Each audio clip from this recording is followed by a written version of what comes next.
इस वक्त हमारे साथ वहीदा रहमान जी जुड़ गई हैं फोन लाइन पर।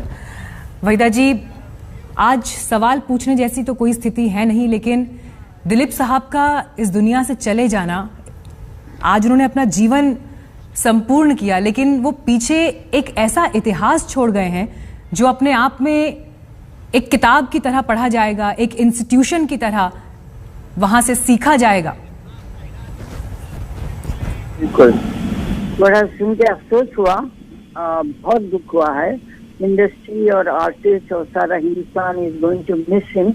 बहुत उनको याद करेंगे।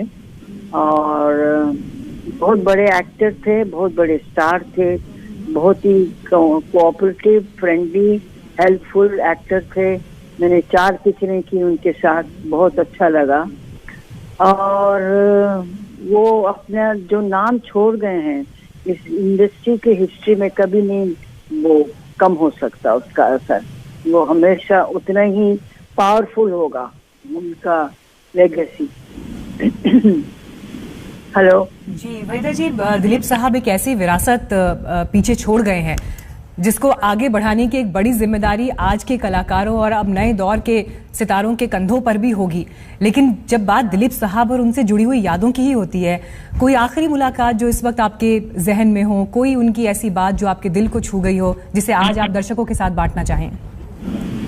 आखिरी मुलाकात मेरी उनसे हुई कुछ 10 साल पहले, जब सारा ने बहुत बड़ी बर्थडे पार्टी दी थी दिलीप साहब की। और जब मैं वहाँ गई, मुझे बहुत बहुत दुख हुआ, इसलिए कि वो सायरा ने मिलाया तो वो पहचान नहीं रहे थे, पहचानने की कोशिश कर रहे थे और ऐसे नजरों से देख रहे थे कि ये कौन है, ये कौन है। तो फिर सायरा ने कहा, साहब ये वहीदा जी हैं। फिर उनके भाई थे हसन, तो वो कहने लगे, भाई मेरे ये वहीदा जी हैं। तो वो हाथ तो मिलाया उन्होंने, मगर वो नजरों से जाहिर था कि वो कोशिश कर रहे हैं याद करनी है, समझ पहचानने की कि ये कौन है। वो देखकर मुझे बहुत बहुत दुख हुआ, बहुत अफसोस हुआ। और उनके भी आंखों में आंसू आ गए क्योंकि वो स्ट्रगल कर रहे थे कि ये कौन है, ये कौन की। 4 पिक्चरें की थी। वो देख के मुझे, that was the last I met him. उसके बाद में कभी मिल नहीं पाई क्योंकि अक्सर बेचारे in and out of the hospital होते थे और बीमार रहते थे और डिस्टर्ब करना अच्छा नहीं लगता है। तो उसके बाद कभी मुलाकात नहीं हुई। जी वहीदा जी, मुझे पता है कि ये बड़ी एक सदमे की घड़ी है पूरे हिंदी सिनेमा के लिए और पूरे देश के लिए, क्योंकि जितना पूरे देश ने दिलीप साहब को चाहा है, उनके अभिनय को सराहा है, वो अपने आप में एक गोल्डन चैप्टर है हिंदी सिनेमा की किताब में।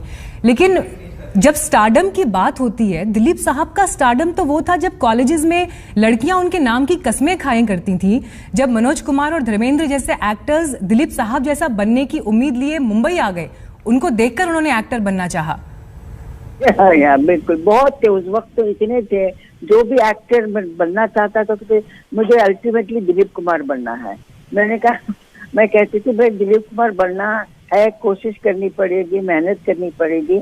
और हर एक इंसान की अपनी इंडिविजुअल पर्सनालिटी होती है, इंडिविजुअल बातें होती हैं वो। मगर तुम लोग चाह सकते हो, मेहनत करके बन सकते हो। Everybody wants to be a Dilip Kumar.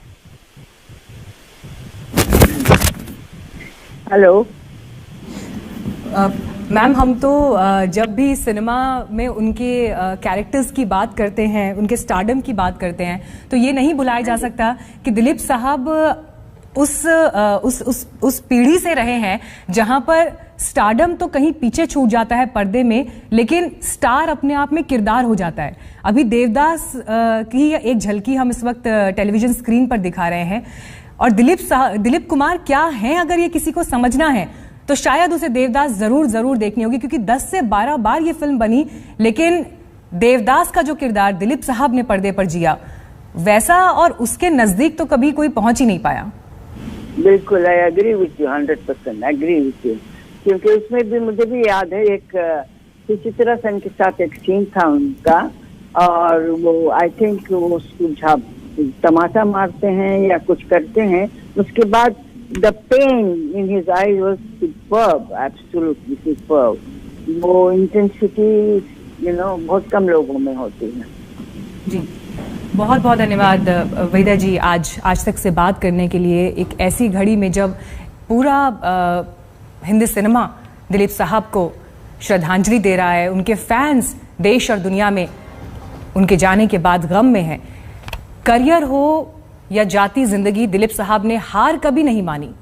ज्वार भाटा जैसी फिल्म में उन्होंने करियर की शुरुआत की और उनकी जिंदगी भी कुछ वैसे ही उतार चढ़ाव से भरी रही, मगर करियर की बुलंदियों को छूने वाले दिलीप साहब की जिंदा दिली और लोगों के दिलों में उनके लिए चाहत कभी कम नहीं हुई।